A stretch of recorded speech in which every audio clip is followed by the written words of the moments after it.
What's up guys, this is Colt from the Tech Reviewer, and today I'm going to give you my brief impressions of the BenQ XL2730Z. If you're looking for a more detailed opinion, I'll post a link to the full written review in the description below. As you probably already know, BenQ just recently released this model, and it boasts a 27-inch WQHD display capable of 144 Hz and is priced just under $600.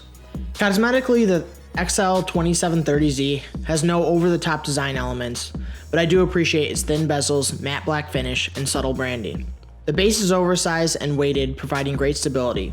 I can even lower and raise my sit-stand desk without any noticeable movement from the display. Unlike some closely priced competitors, the stand is fully adjustable, allowing you to tilt, pan, and raise the display to your liking. There's a small cutout in the neck of the stand with a red insert that functions as a cross-through for convenient cable management. For those of you who like to LAN and bring your monitor to new locations, BenQ went the extra mile by adding both an integrated handle to help make transport easier, as well as detailed adjustment markings so you can dial in the exact setup that you're used to. There aren't any integrated speakers on the XL2730Z, but chances are if they added them they would have offered poor audio performance, so I'd much rather settle for the two USB 3.0s located on the left side of the display. On the back you'll find a slew of connections like two HDMIs, one is a 1.0 and the other is a 2.0, as well as a DVI, VGA, and of course the DisplayPort. If you're looking to utilize the 144 Hz refresh rate, you'll want to use the DisplayPort. The one rather unique design element that BenQ threw into the mix was the slide-out headphone holder. In theory, this is a pretty neat little feature, but this is the one element about the design and the build quality that I felt was executed rather cheaply.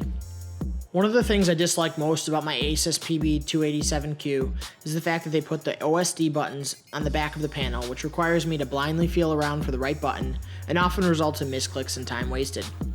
BenQ made the OSD adjustments extremely simple by adding 5 front-facing OSD buttons placed right above the power button. I'm a big fan of their tactile feel and ease of use. This model also comes with a wired microcontroller that is useful for on-the-fly OSD adjustments, although I don't think it is particularly necessary. In the end, it can't really hurt and sits nicely in a milled spot in the display's base. In terms of real-world use, I was pretty satisfied with the XL2730Z's performance. I used it for about 2 weeks as my primary monitor for both everyday work-related activities as well as my gaming needs.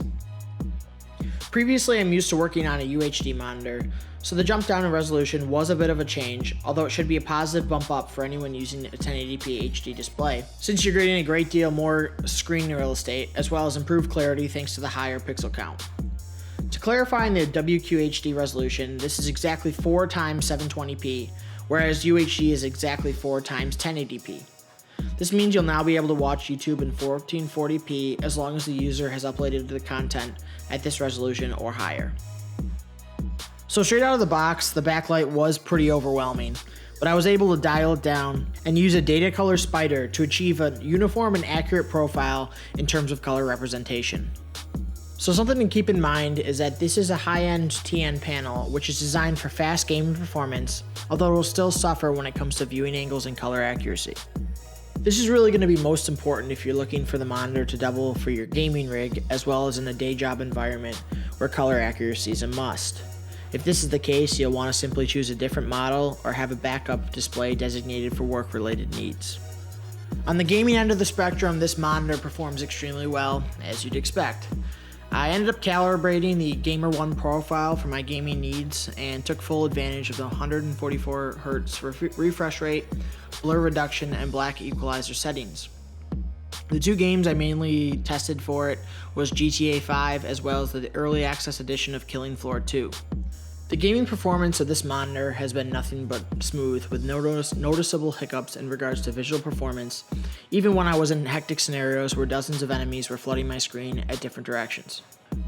As I mentioned in the written review, I actually prefer the WQHD resolution over UHD for gaming, as you get the benefit of the extra pixels, but still remain fairly friendly in terms of your computer resources. I was able to play both titles on the higher end of the spectrum in regards to graphic settings, without my computer suffering any real loss in performance. However, if I do switch to my UHD monitor and attempt to game in its native resolution, my single graphics card starts to struggle unless I bump down the settings. So ultimately I found this resolution to be a good mix between visual quality and research performance for most modern gaming machines. I did notice that the black levels on this monitor are really good thanks to its stellar backlight, and the use of the black equalizer mode allows you to dial in more detail in the shadows without inversely blowing out the highlighted portions of your image. It's true that the overall image quality does worsen as you increase this black equalizer level, although I found it to be more helpful than harmful in regards to real-world gaming use. Besides the 144Hz response rate, BenQ notably added support for AMD's Freesync technology. This allows you to eliminate the fixed refresh mode and adapt to the rate of the in-game frame rate, thus eliminating tearing and stuttering with compatible AMD cards. The blur reduction technology is something I also used often, especially when playing the fast-paced gameplay of Killing Floor 2. It does have some downfalls, notably not being able to be compatible with FreeSync, as well as the brightness is automatically reduced when this feature is enabled. Ultimately, BenQ delivered exactly what they set out to do with the XL2730Z monitor.